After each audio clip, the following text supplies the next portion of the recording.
Hello, and welcome to the inaugural episode of the Project Township podcast, in which we find, select, seek to elevate projects and individuals involved in them that we find particularly fascinating, who are seeking to do innovative and often much needed work in a particular field. The gentleman joining us today, this will be across multiple fields, but all woven up into one neat package that I'm hoping will prove interesting to our audience and be open some doors into potential futures. So without further ado, I'd like to introduce Sean Manseau. Let's say hello. Hey, pals. So Sean and I are a member of a mutual online space called Metamodern Spirituality, which is where I became aware of him and his work, where they focus upon developing theory and practice of religion and spirituality that incorporates modern science and epistemology, empiricism. And in that, he kept popping up in these conversations, promoting a practical prototype of what they are theorizing about. And from there, I dove in, found that he has written several books, two of which called AP Psychedelics, Going Beyond Set and Setting to Achieve Visionary Virtuosity, and the Phonomancer's Handbook, which will be linked in the description. He has founded a church, an institution, a legal entity, I do believe, the First Church of David Bowie. And that's, why don't I just pass it to you and you give a quick overview of yourself and, well, as quick or not quick as you would like. Sure. Yeah. Well, the first thing that I always need people to know about me is that my dad is a married Roman Catholic priest and my mom is an ex-nun. So I was raised in a fairly strict Catholic environment and turned against that about the age of 12. In college, I did psychedelics recreationally with my friends. And then one night I kind of had a full blast ontological revelation. And I intuited emanationism. This idea that reality is sort of divided into fractally self-similar levels from an ultimate Godhead all the way down to this level of reality. I got an undergrad degree in the psychology of religion. I wrote my honors thesis about that experience and tried to tie it into some of the ideas that were kind of au courant at the time. And we're talking 30 years ago. James Glick had written his book about chaos theory, and it sort of introduced the world to fractal mathematics and stuff. And so that was where I sort of found an interesting sort of parallel between this idea of as above, so below, and then self-similarity in nature. In the going forward 25 years, I was a bike messenger and a video game artist, and eventually I owned a couple of gyms on the East Coast. But I maintained an abiding interest in this sort of stuff and was in and out of Jungian analysis a couple times. In 2016, I had reached a sort of professional crossroads but found an ayahuasca group in the local Seattle area that I started working with. I ended up sitting with them about 36 times. And in the context of working with Aya, of course, we talk about this idea that when you work with ayahuasca shamanism, you enter their shamanic reality. And in the shamanic reality of ayahuasca shamanism, Aya has a spirit and an intelligence, and she'll talk to you and she'll relay messages to you. And one of the things that Aya told me was that I was basically a priest from a long line of priests, and I needed to find a way to put that into practice. I didn't know at the time what that meant. I thought maybe it meant trying to train to be an ayahuasquero, but that was kind of problematic for a couple reasons. There was a weekend where I couldn't go sit with the group because I was traveling on business. And so I ended up sitting with psilocybin instead. I had some mushrooms that had been sitting in the back of my freezer for 6 months. And I ended up stumbling on something. I had an experience that wasn't like anything that had ever happened to me before on psychedelics, after, between those 36 ayahuasca sessions and a dozen other LSD and psilocybin sessions, nothing like this particular experience had happened.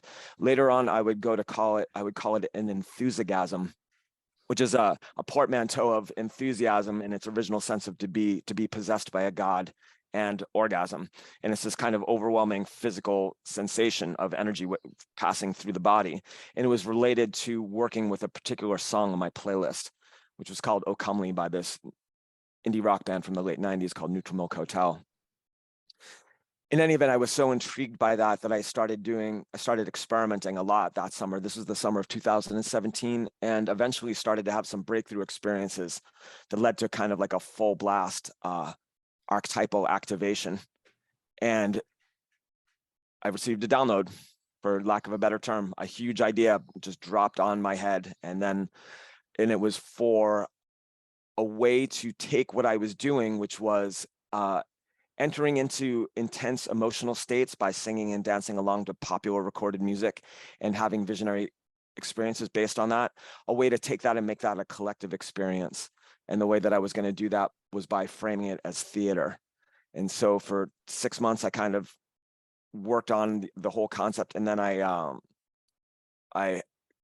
got a rehearsal space in Seattle in a band complex and kind of built it out as a little mini temple. And for about 18 months, I worked there. I ended up moving to Portland, did this show that at this point, it was like a full like jukebox musical dance party kind of thing. I did that a couple times just in public in rented spaces. And then the pandemic shut everything down. In October of last year, I moved into the space where I am now, which has now been christened the St. David Bowie Entheo Gym. And an Entheo Gymnasium is one of the concepts that's arisen from all this work, right? It's a training facility where people can work on the skills necessary to realize their highest potentials and ultimately their highest selves. And so in the St. David Bowie Entheo Gym, it's a strength and conditioning facility like the ones I used to run back on the East Coast, but it's also a theater school. And then we have singing and dancing and acting classes. And it's also a meditation hall, and it's also a psychedelic temple, where once a week we perform what we call entheotrainments, which can be understood as the sort of group fitness class, but for psychospiritual development, where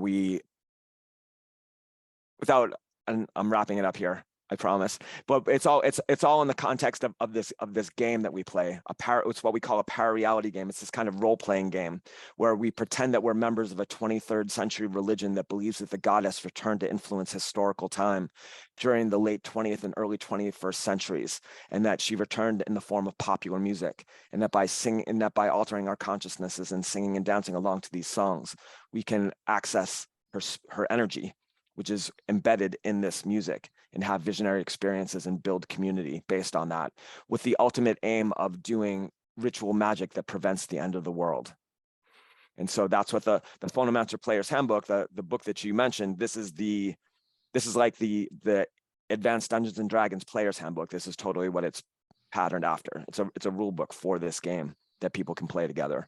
And as such, offers a way forward for religion, for people to get involved in religion again, because that word has become so poisoned for so many people. And if you say like, oh, well, you can actually just treat religion as a game of make-believe, and then if you play it hard enough, it actually becomes reality. That's kind of a fun and accessible way back to these experiences, which I think are necessary for social health. Beautiful. That was definitely a great introduction. So I'm fascinated that you have an actual space that is compartmentalized into these variety of different social setting and enactment sort of practices. Like you've got the gym as well as the entheotainment aspect.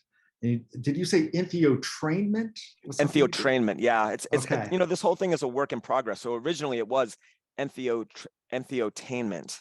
Right. Back in the day when I owned my gyms, I used to say that we did entertainment, right? Because it was these group workouts, but we tried to make them fun as possible. You know what I mean? And then I was doing this thing where it was entheotainment, and then I made it a 3-way portmanteau, and now it's entheotrainment. Okay. So there's multiple levels to it.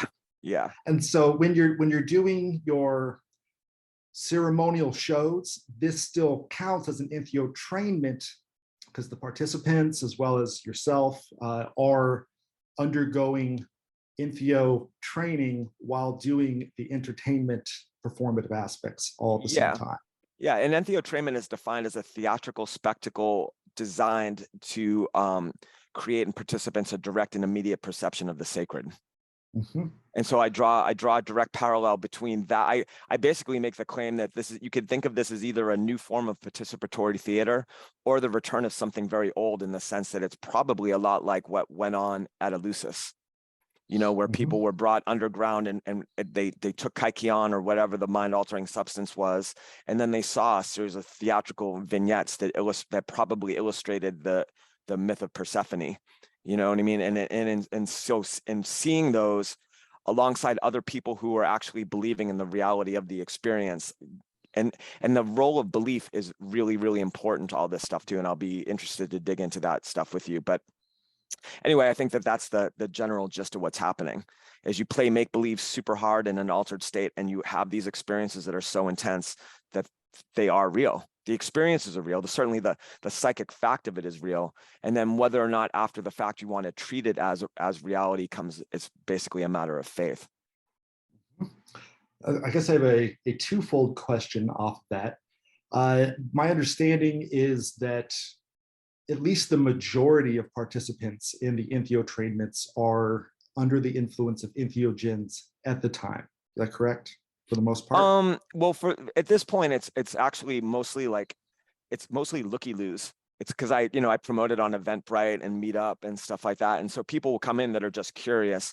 Most people, if they're doing anything, they're vaping a little bit of weed because it's legal here in Oregon where we are. And then once in a while, I'll hear about somebody who is working on psilocybin, which has been decriminalized here. I'm always working on a fairly modest dose. Our regular weekly service is 75 minutes long, and so that's not really anything where I want to get in like super deep myself. On the last Thursday of every month, we do a longer form entheotrainment, and for that I'll go a little bit harder. So for instance, this past Thursday we did a liturgy from, I've got one very large work. It's called The First Church of Bowie Shamanic Cabaret, which is a little over 3.5 hours long. And it's that length because it's designed to encapsulate a psilocybin experience from ingestion to return to sobriety. And there's three, it's structured ceremonially. There's an invocation, a processional, 3 liturgies, and a recessional. The second liturgy is called the Transcendental Disco. And then the third one's called the Anne Frank Working. And so this past Thursday, we performed the Transcendental Disco and the Anne Frank Working. Together, those are about 2 hours and 15 minutes. So I went in and I worked on, 2.5 grams of cubensis, a gram of this new strain called psilomethoxin, which supposedly has a DMT substrate, turbo boosted with a water extract of 3 grams of Syrian rue seeds, which has harmaline. That's an MAO inhibitor. So the mushrooms and the harmaline taken together creates a substance sometimes referred to as psilohuasca, and it's basically twice as powerful as mushrooms by themselves. And then that's boosted by multiple hits of pot and usually some vapes, DMT too. But part of the process of all this stuff is that you need to be able to work with these substances at that level and maintain total lucidity.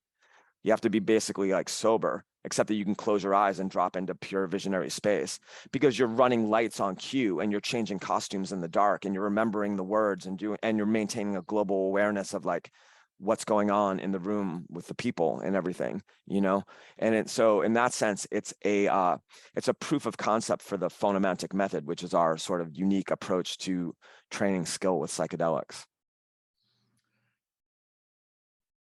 So you refer to that in your book as visionary virtuosity. Visionary virtuosity, yep. Which is the capacity to do all of the acts and actions that you just mentioned, but while under that heroic dose with the boosts and maintaining integrity. Well, right. Technically, it's a super heroic dose. That's how we refer to it. As it's part of the in joke. But that's exactly because a super heroic dose is McKenna defined a heroic dose as 5 grams. So we say between 5 and 10 grams plus the Syrian rue plus the weed plus the DMT. That's a super heroic dose. So that gets you that allows you to access some very deep levels of transpersonal consciousness without the like terrible digestive load of, I've seen people claim that they'll eat 20 or 30 or 40 grams of mushrooms. Number one, if they have that kind of supply, God bless them, you know what I mean? But also like I feel so bad for their gastrointestinal tract because that'd be miserable. You know what I mean? And especially like when you're getting ready to go on stage, you simply don't want to have that much like biomass in your stomach. Mhm. So yeah. So another thing that I'm aware of from your Phonomancer's Handbook is that there's multiple modes of difficulty. Go from beginner to Mm-hmm. advanced to expert. Mm-hmm.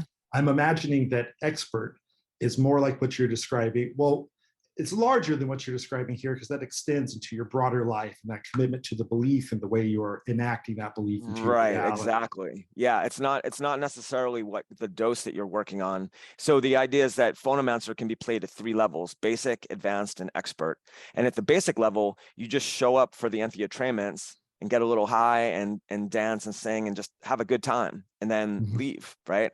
And then at the advanced level, you start incorporating daily training practices and practicing certain beliefs in order to condition your consciousness, in order to have a better experience, in order to improve your performance in ceremony. And then at the expert level, you actually, there's a, as you know from reading the book, the second half of the book is this mythos, this fictional universe that has a cosmogony, a teleology, a soteriology, an eschatology, that it's got all these, and an ontology, it's got all these elements, right? And those are based on my personal visionary experiences that I've had, like while doing this work. And what you do to play expert is you actually treat that as real. You know, you're always aware that it's quasi-fictional, it's only imaginally true, it's not literally true, but you use it to condition your experience of reality. And so, and that gets easier with practice. Mhm. So it becomes as if true unto the point that it's indistinguishable from truth within your life. Hence para reality. And but that is the idea is that's what all religions do. It's just they do that unconsciously. We do it consciously. We're consciously adopting it.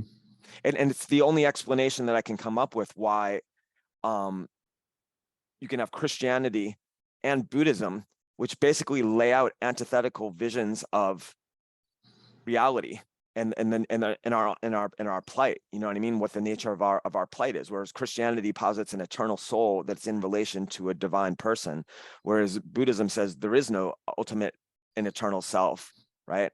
And that the way to escape the samsara is to extinguish yourself, to like have a deep realization of the essential voidness of reality. And we can have all the sort of like, crosstalk back and forth. There's a word that begins with E. I can't think of it right now. That means like an exchange between religious traditions and stuff, right? But yet they both produce superior religious personalities, and they both produce like stunning visions of the afterlife or whatever, of ultimate reality. So how can they both be true? Well, what we say, so the idea is that pararealism is the stance that by acting as an interpretive filter on events, your beliefs determine your reality. And so these two different belief sets are both confronting an ultimate reality, which really does exist, but it's being interpreted through their symbols, and thus produces different kinds of experiences. Mm-hmm.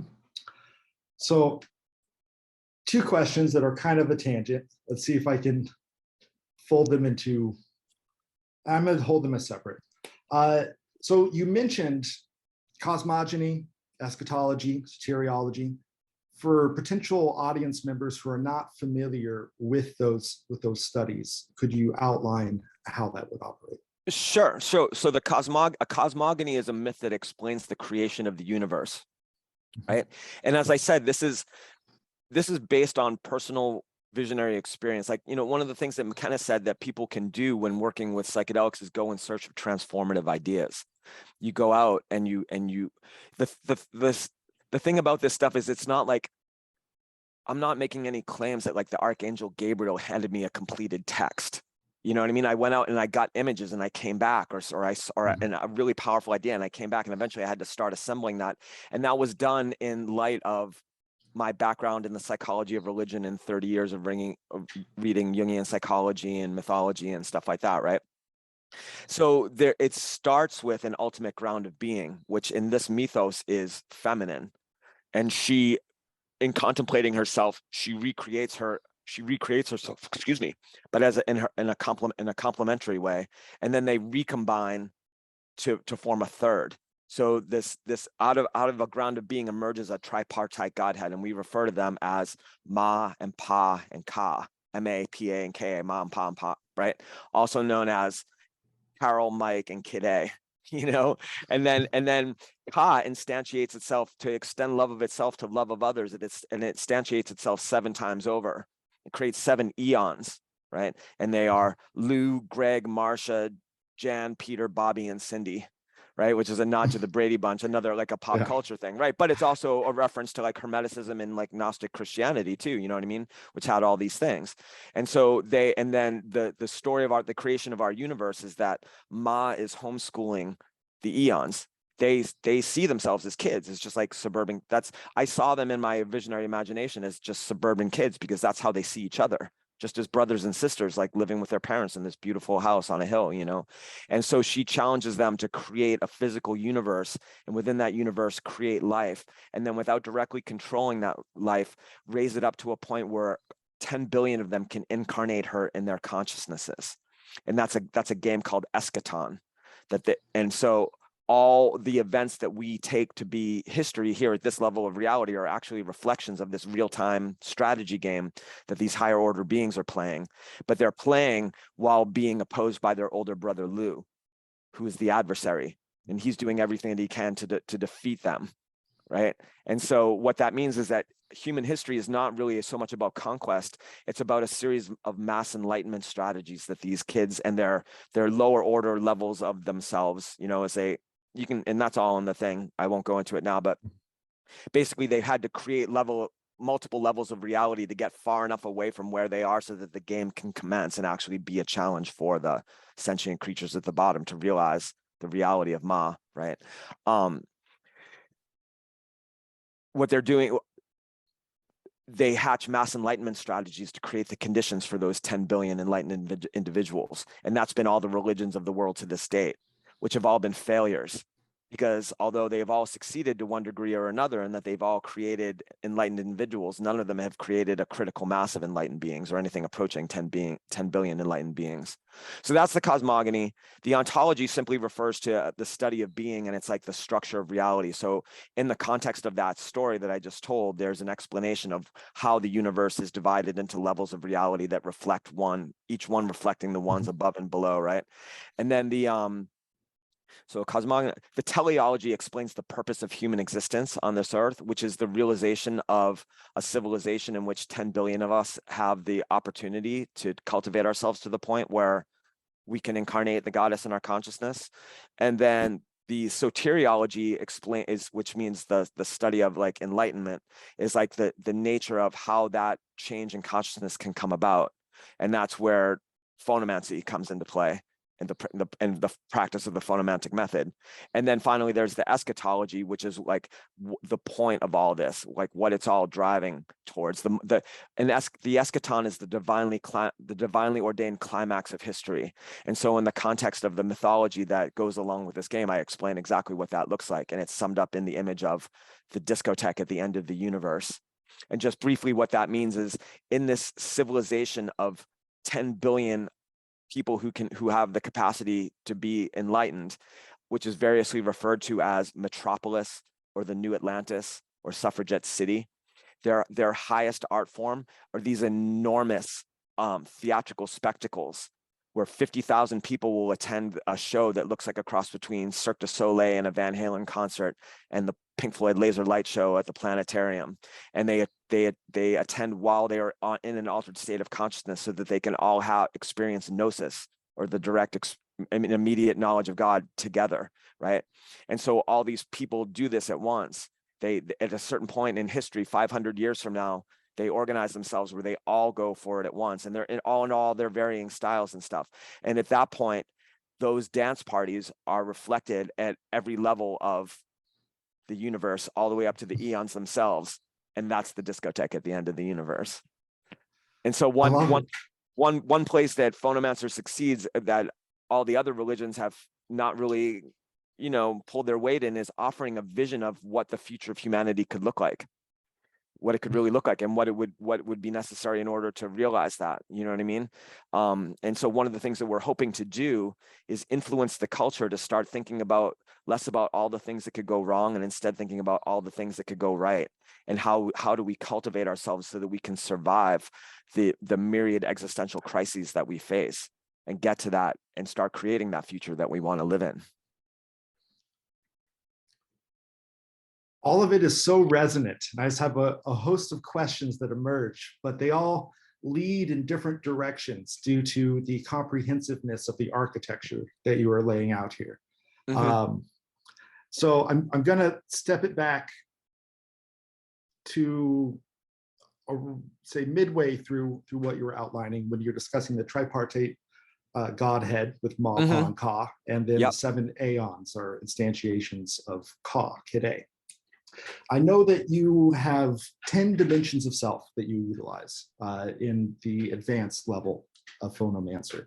Yep.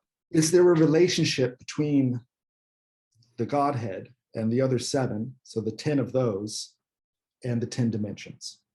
Not as of yet, although that's a really interesting thought. And that just goes to show the kind of thing where, like, as assuming that I can get this thing off the ground and get people playing this game, right, that there's room for elaboration in the future. If somebody can think of a compelling reason that should be added into the sort of the mythos of the game, then, like, by all means. Honestly, all I was thinking about was that idea of, like, when you play Dungeons and Dragons, you have 6 character scores, right? You've got your strength, intelligence, wisdom, dexterity, constitution, and charisma. And I was assessing, I was thinking a lot about, like, excuse me, I have to burp again. No, I'm good. Okay, I was thinking about this idea of one of the parts of the mythos is that our level of reality can be productively imagined as an astrally hosted, massively multiplayer online role-playing game, not a simulation, but a video game. And that you can consider yourself as being the avatar for a player. You're not the player, you're the player character in this space, right? And just like any player character, you've got your strengths and weaknesses. And so I started looking at, and so the 10 categories are, let's see, physical, emotional, intellectual, spiritual, cognitive, creative, social, moral, relational, and vocational. And those aspects of your being are all called upon within entheotraements. Not vocational and relational so much, but the other 8. I added those 2 in later, but like in AP psychedelics, it was originally just those 8.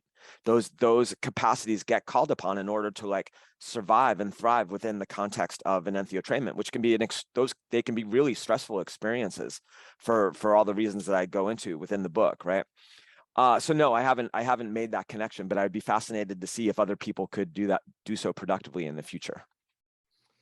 Well, that's definitely something I'd love to pursue with you, just in conversation, at least in some other setting.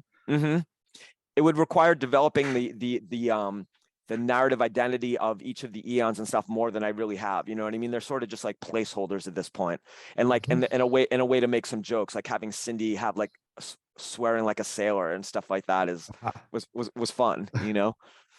And I think Lou is a great character structure, just given his role as resistance in the eschaton of it. Yeah. Having Max Fisher from Rushmore play the devil in this movie in my head has been pretty fun.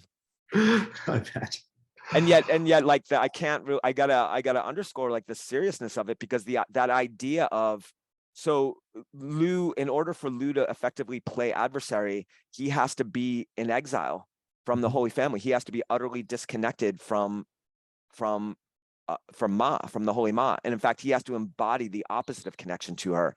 And one night when I was doing a ceremony out in my garage, I just suddenly saw this 12-year-old boy waking up in the dark and not knowing where he was, and being terrified and calling for his parents, and nobody coming for him, and realizing, oh my God, that's Lou.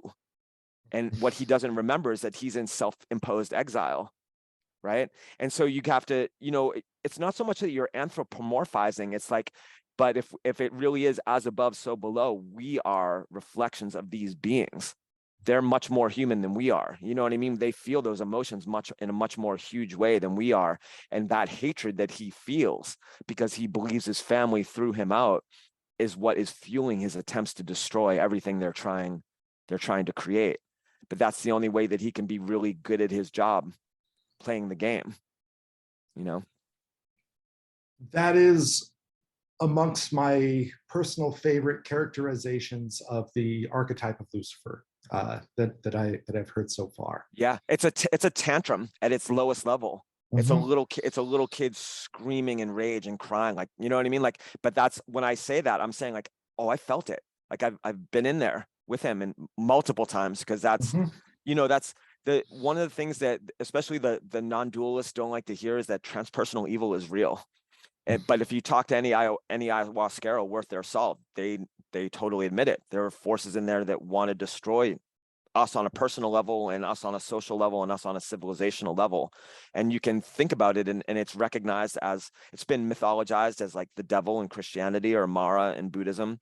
It's everywhere, and it's ultimately, yeah, at the very, very top level, it's all one. It's an aspect of the Godhead. But in the meantime, as you're trying to accomplish your tasks, there is this force that is trying to stop you. And in the course of doing the heavy like psychedelic work that I've done to produce all this material, I've come up against it so many times, and sometimes it's been like mortally dangerous. Like a few years ago, it almost killed me. It almost drove me to suicide.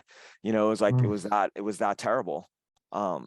So yeah, but at its bottom, it's just a kid screaming for its mother. But a kid screaming for its mother that willfully participated in the process of the game development of going to, like you Yes. said, self-imposed exile. He just doesn't know. He doesn't remember it. But he's the only one of the eons strong enough to withstand that separation from her. Mhm. And that's the thing. So he's actually the hero of the story at the end. When you get to that chapter called the Return of the Morning Star. The Ma calls him. She's like my hero, and he's the hero, which is amazing. That's an amazing idea, you know. Yeah, no, I have just a way of framing that archetype of Lucifer as first in, last out. That this speaks everything to me as a reflection of that, as the tip of Nice, the spear, and also nice. the route Well, to this materiology. I'm glad that works for you, you know, and there's no claim, like all this is trying to do is create a fictional reality that people can participate in together and have shared experiences. So you have to give up a little bit of your own personal beliefs in order to join in a collective belief system with other people, right? But as long as it's at least somewhat resonant with your own personal understanding of it, it'll still work for you, you know. Mhm. And that is, to me, that's one of the things that really needs to be addressed, is like, yeah, it's wonderful that people are taking psychedelics and having mystical experiences and stuff, but unless if we keep just playing this game of seven blind men and an elephant and never really like collaborating on a unified idea of what it is we're experiencing, we're going to disappear into our own psychedelic silos, Mhm. and nothing's really going to get done. And more to the point, we'll have missed the opportunity, because getting together with other people to have these experiences amplifies those experiences, and hanging around with other people who have the same interpretive beliefs that you do makes it easier to believe those things, and therefore derive more from the experiences. Mhm. There's a deeper reification. Yes. Well, you create a resonance field between you, Mhm. you know, and then when you get tired or sad and you start doubting, the other people around you be like, hey, remember, this is what we think is going on. And you're like, right. You know, and then you can come back to it, and then you can perform that function for each other. It's why everybody, unless you're like I guess even if you're a sadhu, you know, but the Christians have their church and the Buddhists have their Sangha. You know, everybody comes together into communities of belief for this Mhm. reason, because it's reinforcing.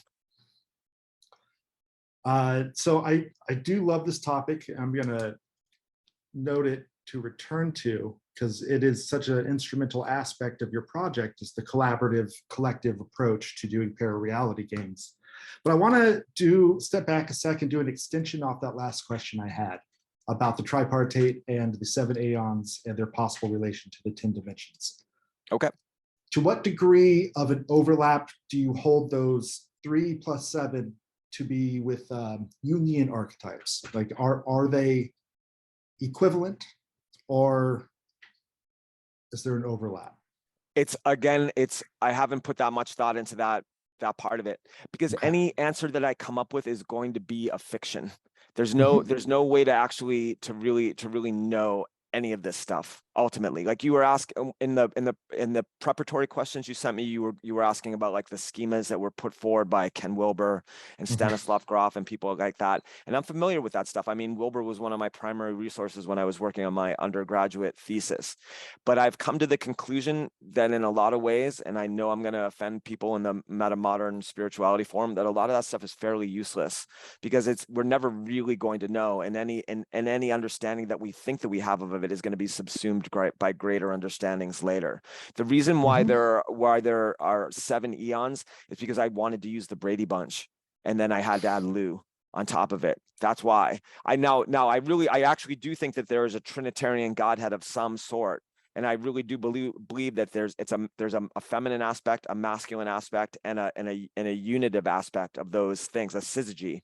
You know what I mean? I do actually think that in some, that's like a human understanding dumbed down of something that's utterly beyond our understanding, but somehow it is something like that. But everything below that is purely just speculation in order to like set up this whole mythic understanding of reality and humanity's purpose in existence.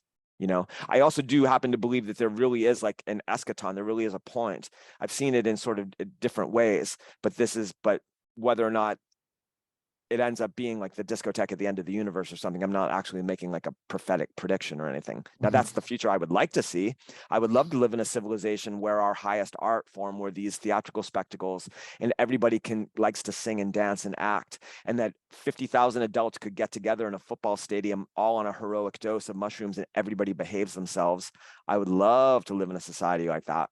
And if I can help create that, I say, fuck yeah. But exactly.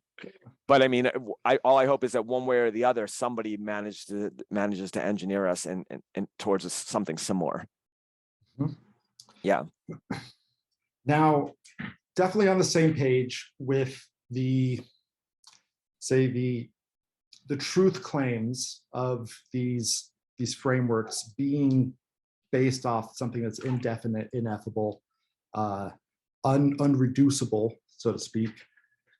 But I do find there to be a lot of pragmatic utility in being able to use these stories, like the quasi-fictionality of them, as means of navigating our lived experience. So it was just the reaction I got when I was listening. I wasn't reading through, but listening to the Photomancer's Handbook, is that the aeons and the Trinity are identity positions that could be considered universal. They said they're imitatory.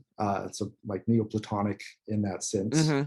That I can center myself into. Like I can be Ma, I can be Pa, I can be Ha.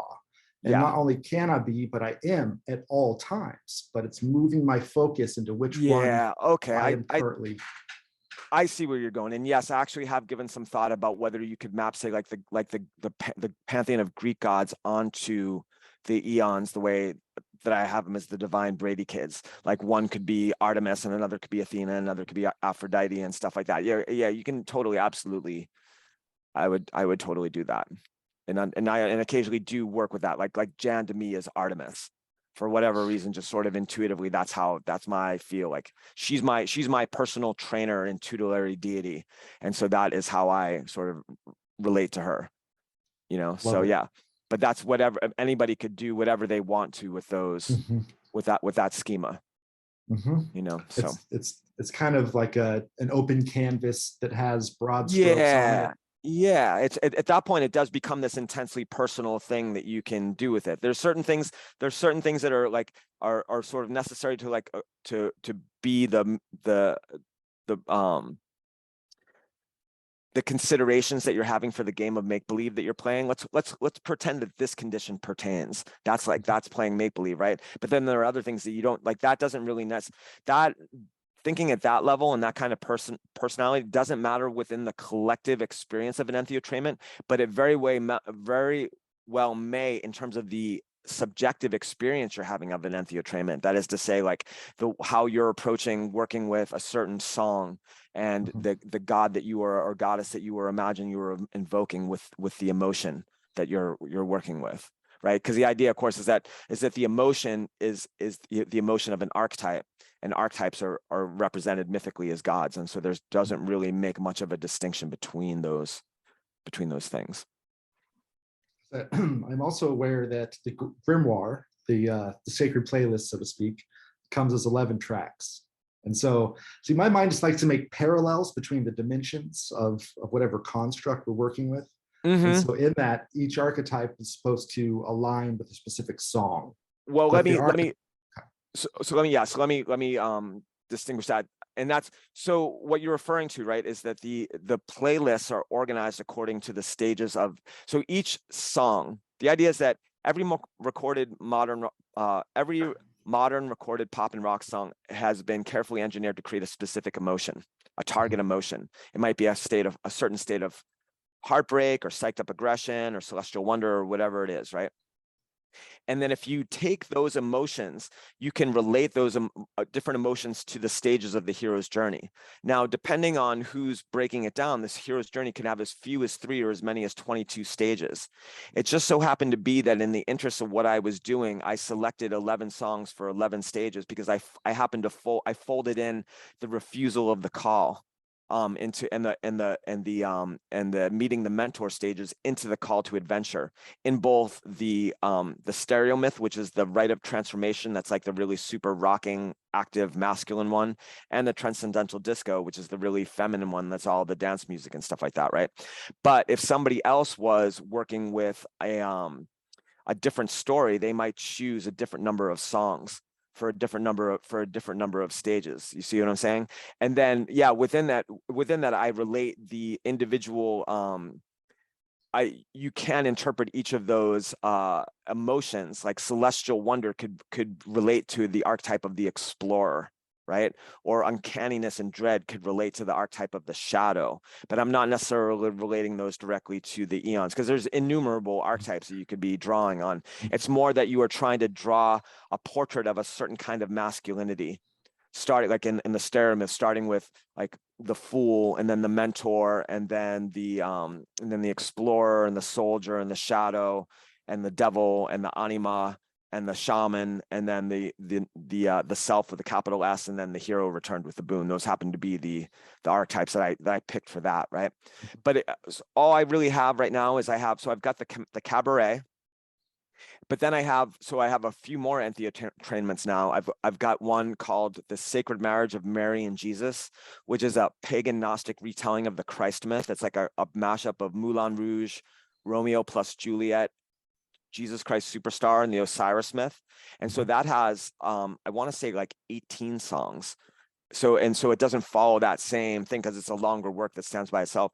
And just today I finished writing the first draft of a new one called This Is Hardcore, like Kore, like core. And it's a retelling of the Persephone myth as a heroic quest.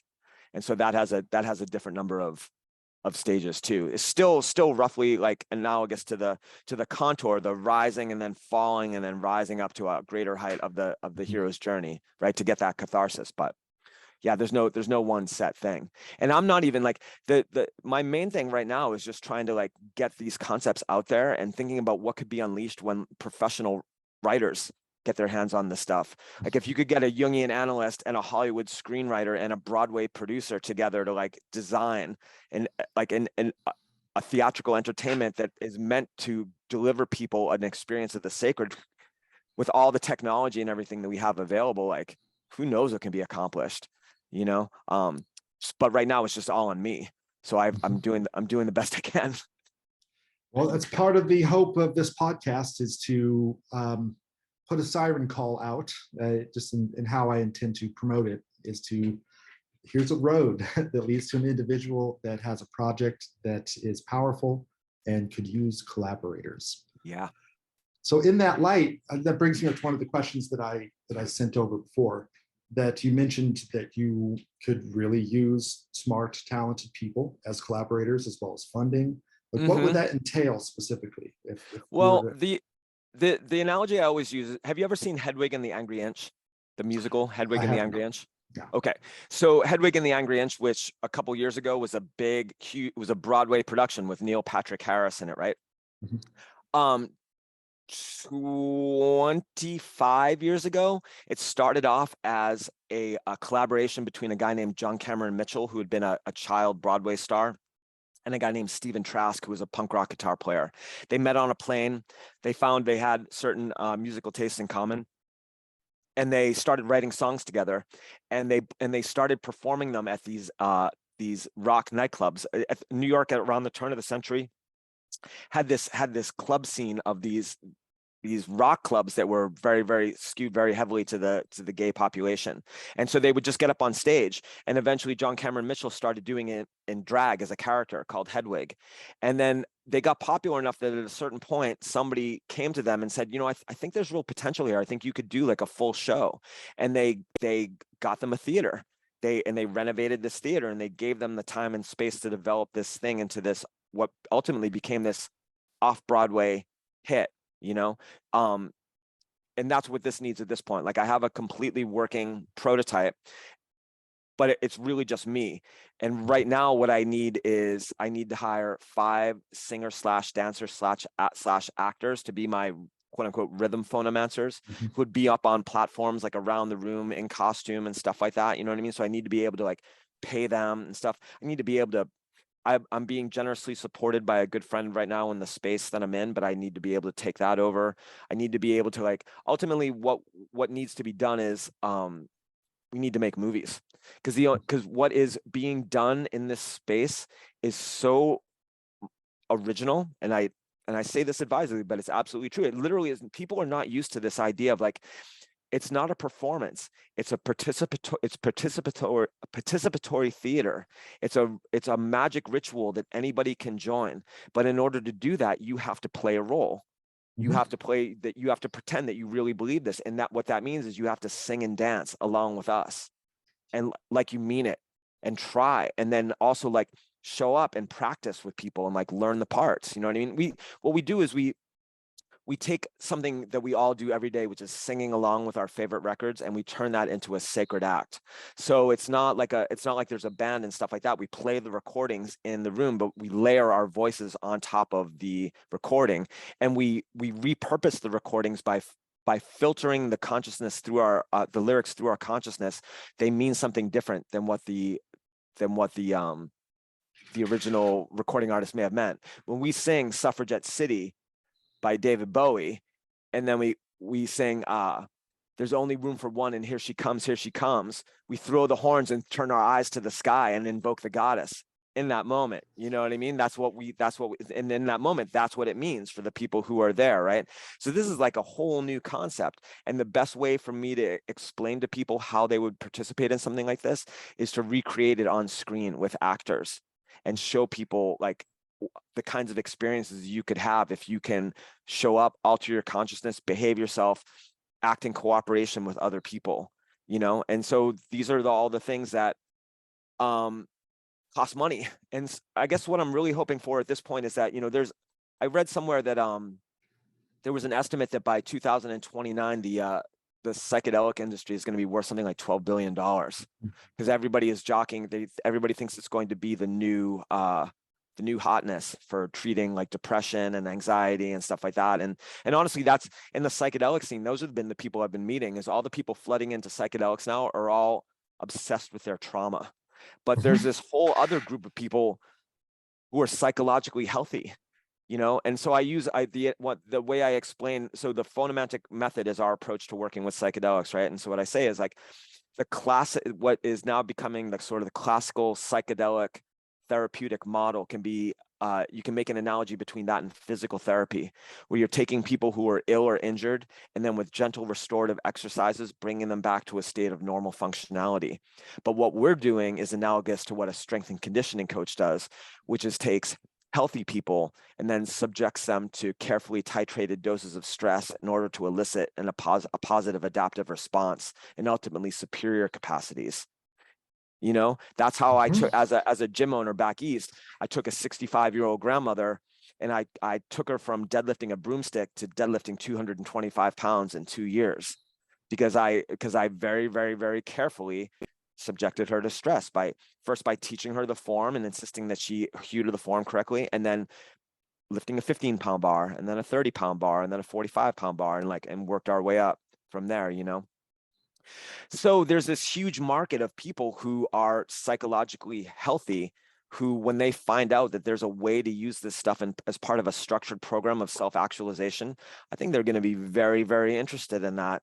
And so if somebody happens to be a billionaire or a multi-millionaire and is looking for a way to invest in this emerging market from an angle that nobody else has even thought of yet, and by all means, please give me a call. because it's you know, basically my sample is n equals 1 in terms of the ultimate level of attainment that you can get to with this stuff, but I do have other people who are thriving with it, you know, and just in terms of the when you understand the logic behind it, all I'm really doing is taking the concepts from strength and conditioning of minimal effective dose and progressive resistance and applying it to the psychedelic space, and I'm wrapping it in this crunchy candy coating of pop culture, you know, and pure fun. And so that has a potential to be huge. It really does. And so that's what I'm looking for, is somebody to help me make it huge. Well, here's hoping that you find that and find it soon. Inshallah. Yep. Now, you started talking about stress and structure and your application of, you used to own CrossFit gyms. You came up with a unique system that you had basically extracted from your previous experience as a video game animation designer. Yep. Would you run through the 5 S's real quick for the audience? And, sure. So real quick, I used to be a video game animator. Okay. And then I had a gym, I had a CrossFit gym, and we were different than most CrossFit gyms. We were much more interested in terms of the integrity of the movement of our clients than in like just intensity for its own sake. But what happened was that at a certain point, we opened a second location, and I was starting to get the feedback that people at one location were not getting the same level of instruction at people at our original location. So I needed to come up with a way to systematize it. And what I ultimately did was break down all the exercises we were teaching the way an animator would, which is to say, to break them into discrete individual positions that had energy, rhythm, and balance. And so, like, for instance, like a squat you can break that down into 3 positions. There's a standing position, an initial hips back position, and then a full like bottom of a squat position. And if I was going to animate that on my computer when I was working in video games, those are the 3 positions I would have chosen, and then the computer would do the interpolations between them, right? And so you would by putting emphasis on those individual positions, what I found is we developed people's proprioception, which is their ability to like kind of like close their eyes and see what their body is doing. And ultimately what then weightlifting became for us was a way to stress test their ability to hit those positions while under load. Right? Any load that we put on them was an attempt to like break their form, and they had to concentrate on not breaking their form. At this point, that lays the groundwork for all the stuff that we do. Okay, it teaches people how to have some physical discipline, how to have some grit, how to have some determination, right? But it also by developing their proprioception, it makes it easier to learn how to sing. And it makes it easier to learn how to dance, because then when you're learning how to sing, you can feel all the things, the subtle things that your vocal apparatus is doing. And when you're dancing, when you're looking at somebody, it's that much easier to translate the angles that you see their limbs from the body into your own body, right? Now, we have this concept of psychic load. A psychic load is any internal state that is anything that makes it more difficult for you to achieve your goals, like anxiety or frustration or depression. All those things kind of like weigh you down and make it harder to get things done, right? And so you can think about just the way that there are optimal physical positions to be in under a physical load in order to achieve a task like squatting or deadlifting. There are optimal emotional positions that you can adopt while under psychic load in order to achieve your tasks. And that's what we train in terms of the entheotrainments. So classically, there are 2 considerations for an optimal psychedelic experience: set and setting. Set is your mindset that you're going into the experience with, and setting is the physical environment, like the weather and the people around you and all these things, right? We take that a little further. We add 3 more S's, what we call the phonomantic triad: structure, stress, and skill. And so structure means a few different things. It means scheduling out the experience minute by minute through the entire thing. It means organizing that schedule into a series of ceremonial events. It means embedding those events into a narrative that helps convey meaning, and then specifying tasks that people have to perform through it, right? Skill is your ability to hew to those things while you're under stress, and we cultivate 6 different ones, like clarity, courage, self-control, self-overcoming, anti-fragility, and emotional flexibility. Those are the 6, right? And then stress is simply everything that happens to you while you're in entheotrainment and you're in an altered state. And there's external environmental stressors, internal environmental stressors, transpersonal environmental stressors, dosage, and also the task-based. So those are all potential sources of stress. And so we manipulate those to the best extent we can. Some things, like having a demonic entity attack you while you're trying to like change costumes in the dark backstage, you don't have much control over. But all you do have control over is how you respond to that stress, how the level of skill that you bring to that.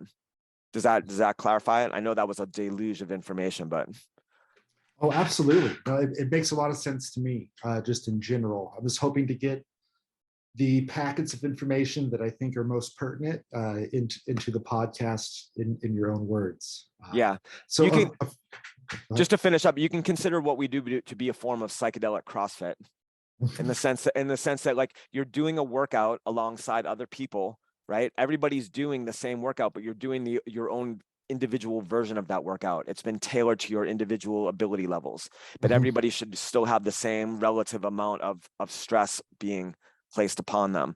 And like I said, CrossFit's got a lot of bad associations with it, but in its original conception, it was brilliant. And by maintaining like this idea of integrity of movement and integrity of these emotional asanas that we hit, we keep it as safe as possible. Mm-hmm. In that way, it can be both therapeutic as well as accelerated individuation. All in Exactly. Yeah, exactly. I mean, and that's the thing, is you want to come into this psychologically healthy, and then you can take it, but that's what builds both the self-actualization in the sense that you're working on your potential across those 10 dimensions of self that we talked about, but also individuation, which is different than self-actualization in the sense that you, by engaging with archetypes with these different songs, it's basically a form of psilocybin fueled active imagination. And so if you imagine yourself as a soldier or as the shadow, if you're singing a song about the shadow and then you ask on a high dose of mushrooms and you ask yourself, show me what I don't want to know about myself, you're going to get an answer. And the thing is, then you retain those contents, and then after ceremony you integrate that into your idea of yourself, and you've just like jumped ahead 6 months that you could have been sitting on an analyst couch. So a concept a friend of mine who's a fitness coach introduced me to is time under tension. Is that something? So what I'm hearing is basically periods of time under tension, doing the 5 S's under stress, maintaining structure, developing skill, setting, but that with the ability to carry that into all the other areas in your life. Yes. That it's time under tension here as a means of building the platform so you can go here. Exactly. Yeah, exactly. You're trying to create entheogenic fitness is what we call it, entheogenic fitness, right? And that's where you've got yourself, there's like, I forget how I say it's like there's a stalwartness and a sense of like gratitude for challenge. And then there's also, and just sort of a brightness and a willingness to engage with other people. And then there's also this point where you get yourself sorted out enough that you can afford to look out for the people around you too and try to make their lives better. That's all a matter of being entheogenically fit. One of the things that dealing with stressors while keeping your shit together, to use the vernacular, like under a high dose of psychedelic, is that it strengthens your executive function. You know what I mean? When you're sitting down and you're exhausted and you're a little bit nauseous and you've got to get up and sing this next song, and you're like, I don't really want to, but you get up and do it anyway. When you're back out in the regular world, outside of the ceremonial environment, outside of having an altered consciousness, you're that much better able to take care of business. And so when advancing into the more advanced or expert levels of phonomancy, this becomes pretty instrumental in maintaining the belief commitment to really embed yourself in that story. Yeah. Well, that's the thing, that this transpersonal force of resistance that I talk about makes it difficult to believe in. Belief is what So just very, very quickly, like so I am, right, I'm the guy at this stuff at this point, right? I'm the highest level phonomancer there is right now. I'll start these ceremonies as myself. Like 2 weeks ago, I did a ceremony on 7 grams of cubensis plus 1 gram of psilomethoxin, backed by that 3-gram water extract of Syrian rue plus pot and stuff. That is a whopping dose. And when I'm starting it for the first hour or so or more, I'm just me. I'm just Sean Manseau, just a regular guy who lives in mundane reality, carrying this like psychic and physiological stress. But if everything goes according to plan, at a certain point, there's a phase shift. And I literally, and what's happening is, as I'm doing that, is I'm getting tired because I'm doing it through my own force of will and my own body, right? You dance for 2 hours, you start to get tired. And as you start to get tired, your determination and stuff starts to like flag a little bit. But if you're lucky and if God's grace is there, there'll be this phase shift where all of a sudden you'll be flooded with energy. It just kind of comes out of nowhere. It's like being electrocuted, and you can consider it a visitation by Shakti or whatever. And then all of a sudden, like you exit Maya and you enter belief space. And Maya, in the sense that I'm using it, is this idea that the mundane is the only reality. And in belief space, the goddess is the encompassing reality. And that it's all real. Everything that you've been intuiting and everything is actually real. And then all of a sudden, all you have to do is direct the energy flowing through you. And it's fantastic. You know what I mean? But that's the struggle and the goal. Now, one of the questions from the list I sent you before that's kind of on this topic is basically there's the concept of the goddess with the slash, yep. division, and in which you have the masculine, the feminine, and then the unitary aspect of them. Yep. So I was wondering, to what degree is that necessary for that full belief commitment for someone participating in phonomancy to really take it there to that belief space? Can they still get, say, even the majority of the effect of doing the phonomantic method, just using psychoanalytics, psychology, fitness, etc.? Or I think so. I mean, I think that well, this is going to be one of those things that we'll find out. You know what I mean? But it's kind of like you have to. In order to get the full experience of Star Wars, you need to like kind of give yourself over to Star Wars, in the sense, you know what I mean? Like at least for the period of time, like that you're in the ceremony together. If you're constantly thinking, well, I don't believe in a goddess, I believe in a god, or, well, let me put it this way. Let me back up and try to approach this like this. One of the things that I assert in the Phonomancer Player's Handbook is that if you survey the human experience of ultimate reality, those experiences can be sorted into 3 broad categories. Ultimate reality is person, ultimate reality is void, and ultimate reality is matrix. Right. And as person would be like Judaism and its monotheistic descendants, and Hinduism and paganism. And then void would be Buddhism and apophatic theology and Advaita, Vedanta and stuff like that, non-dualism. And then matrix would be like animism or shamanism or Gaianism and stuff like that. And so we're all sort of like energetically attracted to one or the other to a greater or lesser extent. And I'm hoping that someday somebody will build one of these entheotrainments that will allow me to understand the appeal of God as void, or ultimate reality as void. You know what I mean?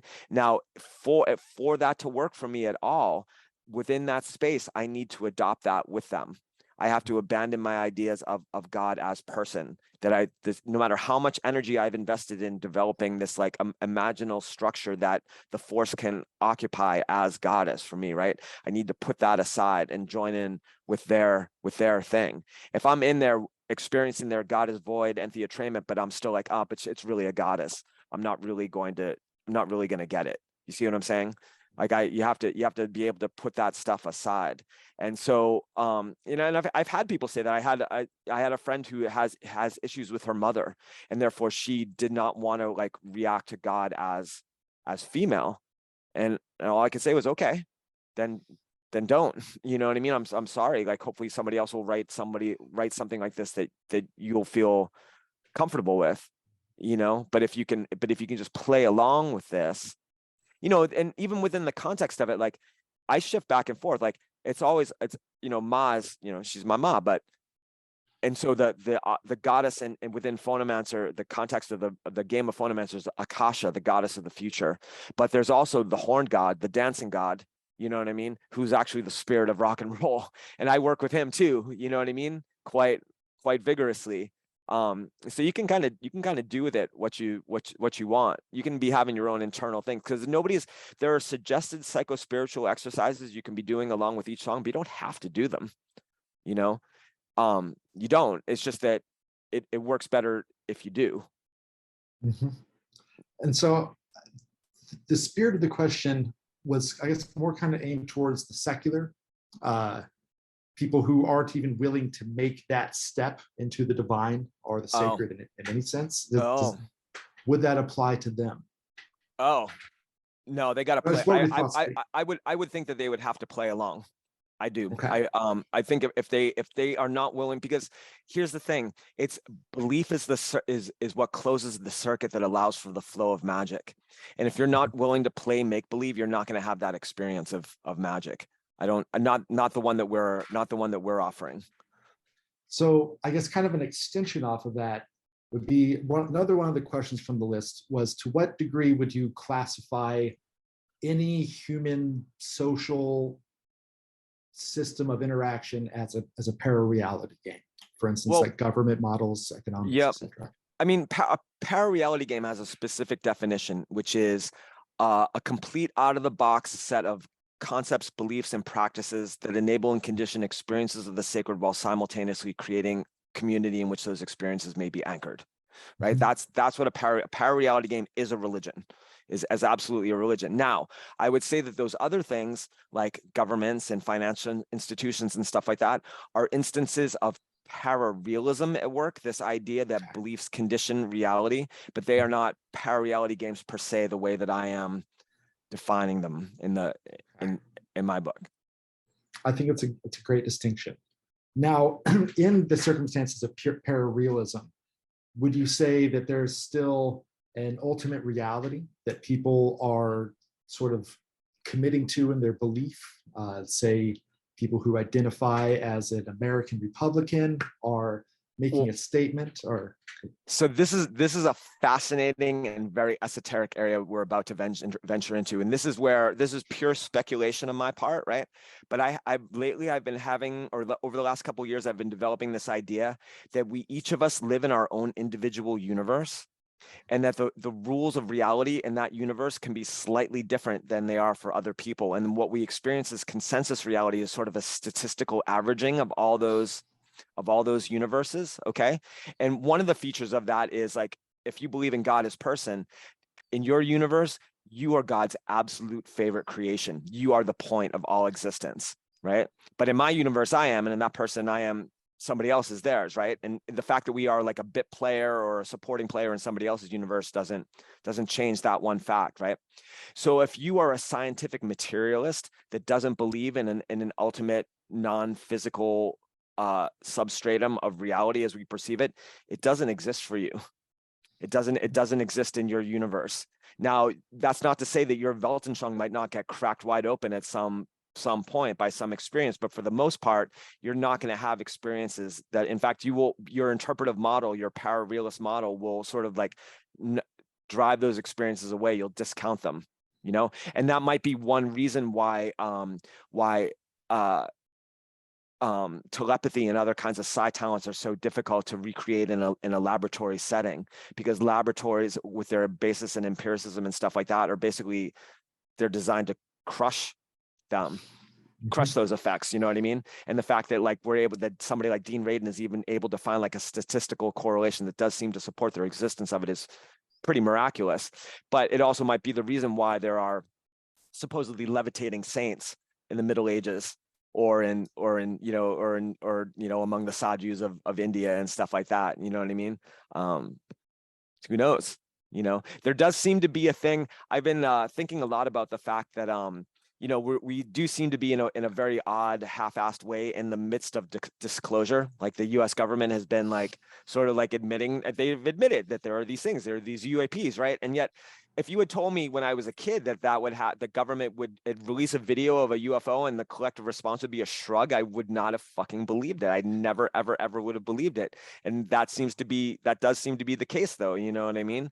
And it's almost because like, there's something about this level, this, samsara, as I put it in the game, like this video game that we're all playing, that actually makes it difficult to believe those things that are outside of our immediate reality spheres.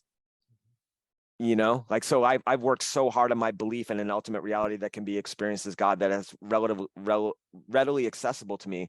But I am sympathetic to UFOs, but I still am like, really though, you know what I mean? And so I find that interesting. So long story short, yes, I think that those people, they simply don't experience ultimate reality in that same way that you and I might. Mm-hmm. So they're in a state of pararealism, but let's say that is using a variety of unconscious elements that you find in a parareality game, in which they are not directly experiencing a deep relationship with their reality as they might with a person, in such a way as if they were to take that step into the building. Yeah, I think that for them, it doesn't really exist in the same way that we does. Like, they literally live in a different reality where ultimately, yes, from our perspective, God exists, but for them, it doesn't. In their reality that is constituted by their consciousness. Again, just pure speculation, just interesting ideas though.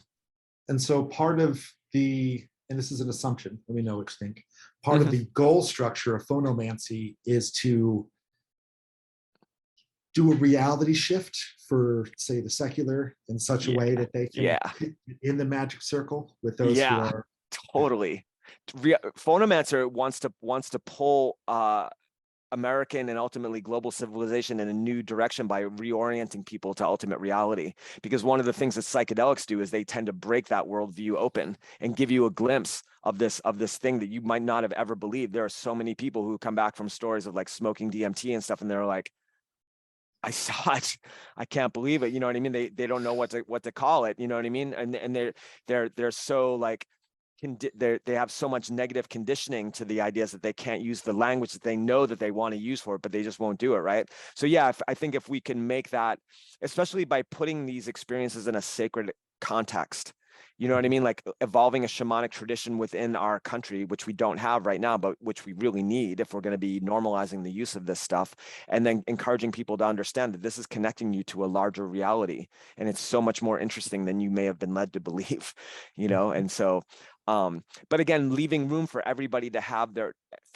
understand that de gustibus non est disputandum. It's all a matter of taste, you know what I mean? And that like you have your way to experience ultimate reality, and other people have their ways, and they might not completely overlap, but as long as your values seem to be aligned in terms of like taking care of the health of the planet, and then providing for everybody who's here, and then trying to imagine like an ideal future, then by all means do whatever, and then taking the opportunity to push ourselves to learn to see ultimate reality through other people's eyes, even as uncomfortable as that might be, because it'll expand our own understanding of it.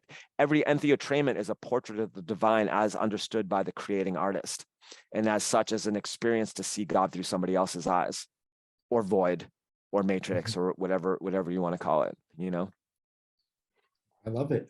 Definitely. Super on board. Sign me up. Well, we are. Oh, there you are. Good. Oh, you hung up for a second. You got frozen for a second. Oh, I see. No, we're all good. Okay. So we're getting to the end of the. Well, actually, we're a little past the hour mark. Couple parting questions. Psychedelics. They're very central to the phonomantic method, and as well to the science fictional future that the phonomantic method is embodying a vision thereof. We've heard a lot about the virtues and what they can accomplish.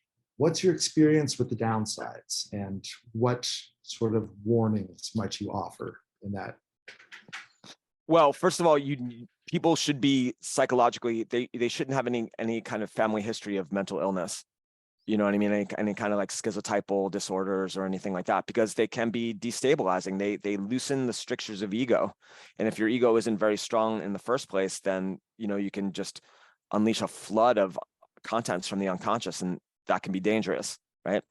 Even if you are healthy,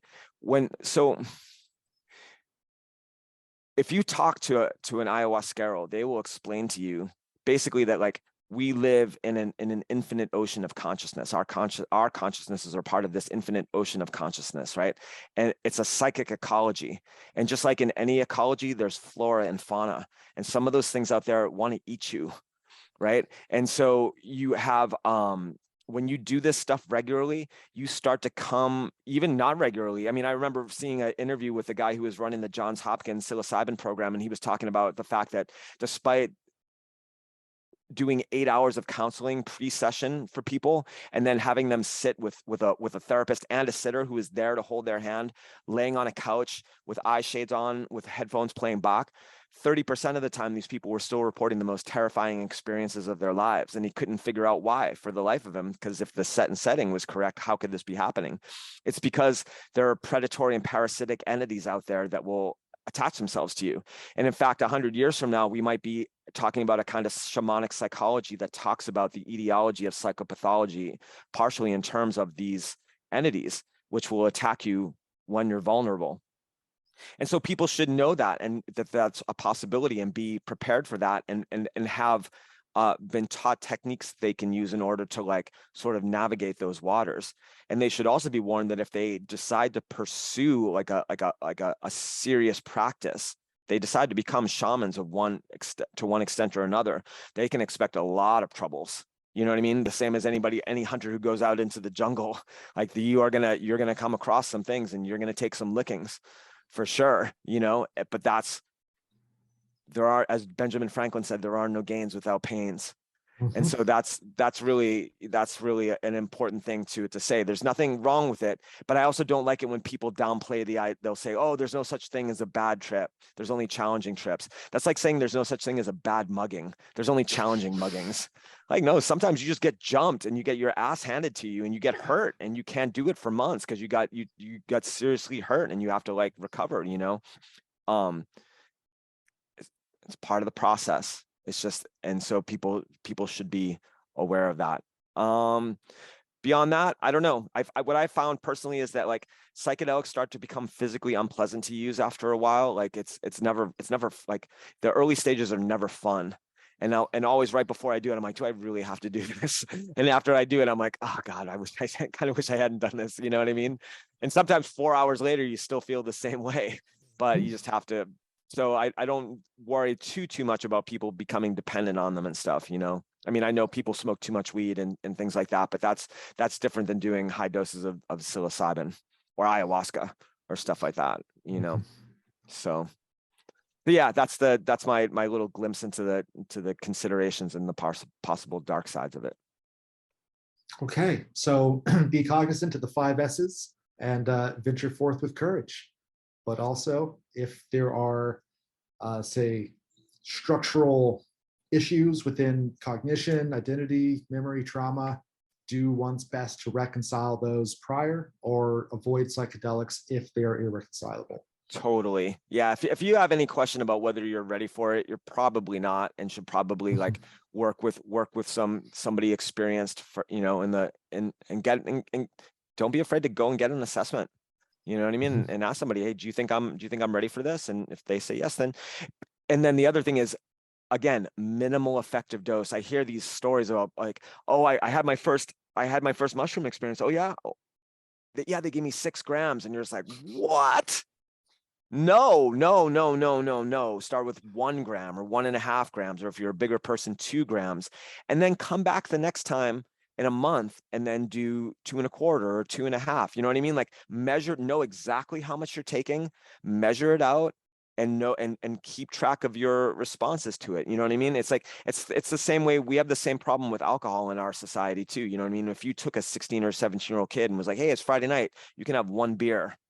And then 2 weeks later, like, you can have 2 beers. And then 2 weeks later, like, you can have 3 beers. How do you feel? You're pretty loopy, right? It's pretty fun. But I guarantee you, if you had 1 more, you might feel pretty bad in the morning.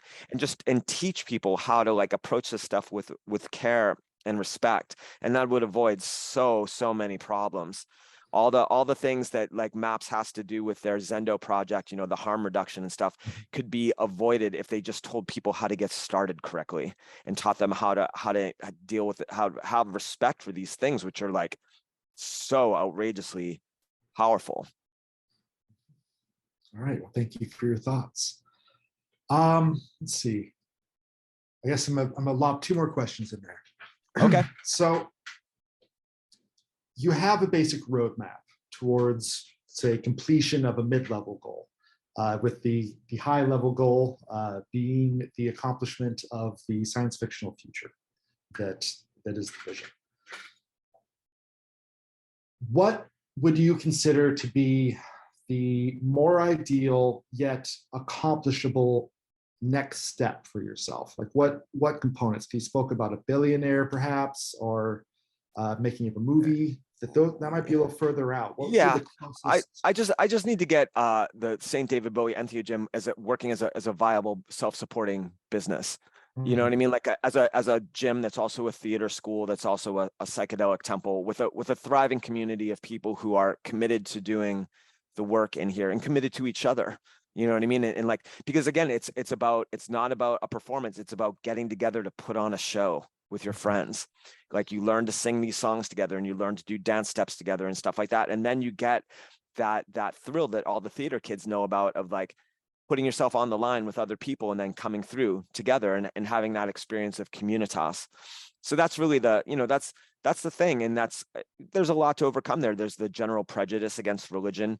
There's the conditioning that most Americans have against singing and dancing. Like it's amazing to me to see how stiff people are just trying to dance like a little bit. And it can be rectified. It can be taught so easily. It's the same with singing too. Like anybody can be taught to carry a tune. They just have to get past their basic conditioning, So that's really it. It's, for me, it's about, I know that there is I've sort of mistakenly marketed myself to the psychedelic community as it exists. And what I realize I need to do is market myself to that whole group of people who like to do CrossFit and Tough Mudder races and things like that, who are like sort of like high achieving self starters who are also sort of like spiritually hungry and understand this idea that like, okay, if spirituality is about my relationship with the source of my being, but religion is the way that I can get together with people to have a more intense experience of that. And it's an opportunity to push my limits and to grow as a person. Once I can communicate this approach to them, I think we're going to be all set. I think that's a very astute conclusion to come to. That big part of what appeals to me about the phonomantic method are those different dimensions of activity that are being held in congruence and being performed together in a mutual support. Yeah, and, just taking a hard look at yourself across those 10 dimensions, and then even more importantly, imagining who you want to be, or imagining somebody who embodies who you want to be in each of those dimensions is a huge step, because then you can start working out your own personal roadmap to becoming the person you want to be. And ultimately, this stuff is about, on a personal level, asking yourself who you want to be and then working towards that. And then on a societal level, asking ourselves, who do we want to be? And then working towards that. And then on a species level, asking ourselves, who do we want to be? And then working towards that. Absolutely. You build the system as potentially the most complete system of self-transformation that has existed to date. And I would love to see the opportunity for that to be put to the test. And yeah, and if not me, somebody else can take what I've done, and if they can improve it and they'll be the success with it, that's fine. It's on the day that the Allies stormed the beach at Normandy. There was like 100,000 guys who came, and the command knew that most of them weren't going to make it off the beach, but it didn't matter as long as somebody did, and somebody got over the wire and opened up the rest of it. You know what I mean? And that's the gig. That it is. So one final question, and this one is from left field in a sense. In the portrayal of Logos, why does he have one eye blue and the other gold? Oh, because Bowie does. Okay. Because I mean, Bowie doesn't technically have two different colored eyes, but because one's got dilated. But that's where it's sort of like In the mythos of this stuff, right? There's a character whose name I used to call him Ziggy Christ, but his name now is Ziggy Stardust, right? And so he is this 10-foot tall creature with alabaster white skin and a red lightning bolt across his forehead with a red mullet and like a skin tight silver lame suit and a purple tailcoat and stuff. And he's got one eye that glows blue and the other gold. And so when I was writing that mythos logo, I gave him, because the syzygy is of course the child. He's Ka. They are Ka. They're the child of mom and pop. So of course he's going to have an attribute from one of his parents. Beautiful. Thank you. All right. Well, I guess that's a wrap. Unless you have any parting thoughts, any further. I don't. Thank you for that. That's by far my favorite of all the interviews I've done so far. That was really thank you for coming and so with such good questions prepared and everything. It made me rise to the occasion. So thank you very much. Awesome. Hopefully we can do a follow-up down the road and see if we can expand these concepts further.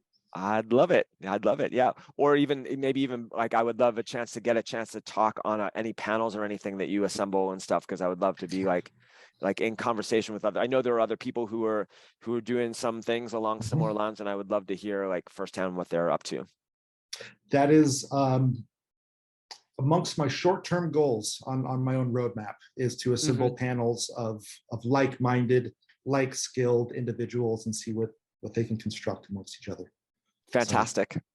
Thanks, Reed. I really appreciate it, man. All right. Thank you, Sean.